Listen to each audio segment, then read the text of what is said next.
जामताड़ा में कांग्रेस की संगठन सृजन बैठक आयोजित की गई। बैठक में मध्य प्रदेश सरकार के पूर्व मंत्री, जामताड़ा जिला प्रभारी पर्यवेक्षक और मंत्री इरफान अंसारी सहित कांग्रेस के दिग्गज नेताओं ने हिस्सा लिया।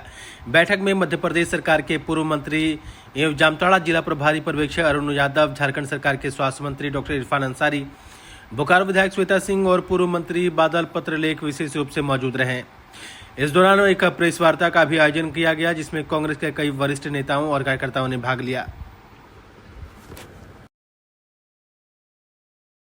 कांग्रेस पार्टी से हमें छन करके, चुन करके, मिल करके, लोगों से बात करके और हमें जिला अध्यक्ष के लिए एक नाम सुनिश्चित करना है।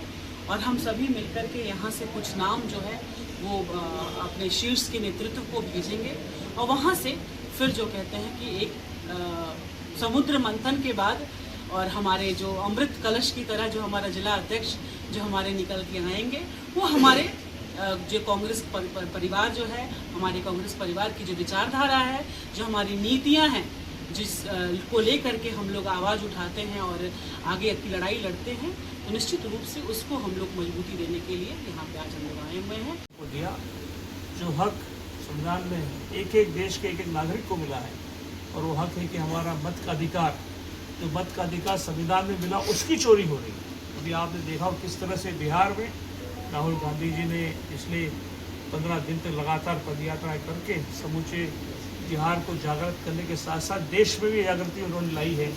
किस तरह से, चाहे वो कर्नाटक हो, चाहे मध्य प्रदेश हो, चाहे हरियाणा का चुनाव हो विधानसभा का, चाहे दिल्ली का भी चुनाव आपने देखा हो, चाहे अन्य स्मॉल स्टेट्स में चुनाव हुए हों, पूर्ण रूप से वोट की चोरी हो रही है।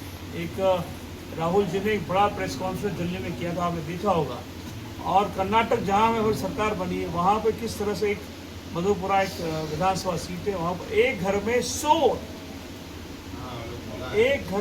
वोट निकला।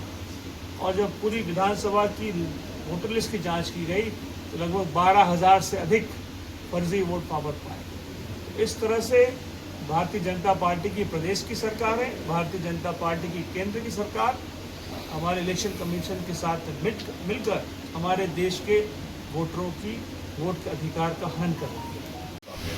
आम जनता, किसान, मजदूर सारे लोग परेशान हो रहे हैं। एक इस तरह से नहीं होता, जात पात धर्म के नाम पर आप नहीं बांट सकते और ज़्यादा दिन आप नहीं चलिएगा। वोट तो आपका राइट है, इसको धर्म से जोड़कर ये लोग शासन कर रहा है, जो देश और नेशन के लिए घातक है। हम वहाँ गए, हमने देखा कि राहुल गांधी जी, भारतीय जनता पार्टी के जो लीडर्स हैं, जो नेता हैं, इनके जमीन में पाँव नहीं रखे हैं लोग, हवाई जहाज नहीं चल रहे हैं, सूट बूट पहन कर उड़ रहे हैं हवा में। राहुल गांधी जी गरीब का पसीना पूछ रहे हैं, खेतों में जा रहे हैं, मजदूरों के साथ कदम से कदम मिला कर चल रहे हैं, तो लोग देख रहा है। और हम बता रहे हैं, आने वाले देखिएगा बहुत बड़ा चौंकाने वाला परिणाम होगा बिहार में। बहुत हो गया अब कल आप देखिए बिहार बंद आपने कर दिया। कई एज ए स्वास्थ्य मंत्री मैं बोल रहा हूँ, कई लोगों की जान ले ली इन लोगों ने। क्यों आपने बंद किया बिहार? और कहा जा रहा है कि मोदी जी की मां को गाली दिया गया। नहीं, कांग्रेस का कार्यकर्ता नहीं था, वो बीजेपी का कार्यकर्ता था, साजिश के तहत। हमारे संस्कार में नहीं है ये, कांग्रेस के संस्कार में नहीं है गाली देना। हम लोग सम्मान करते हैं, चाहे मोदी जी की माँ हो, चाहे वो राहुल जी की माँ हो, चाहे इरफान अंसारी की माँ हो, चाहे आम किसी भी जनता कार्यकर्ता की माँ हो, सबका सम्मान कांग्रेस पार्टी करती है। बेवजह मुद्दा बनाकर लोग गुमराह करके सोचते हैं कि वोट ले लें। नहीं, जनता हिसाब मांग रही है। आपको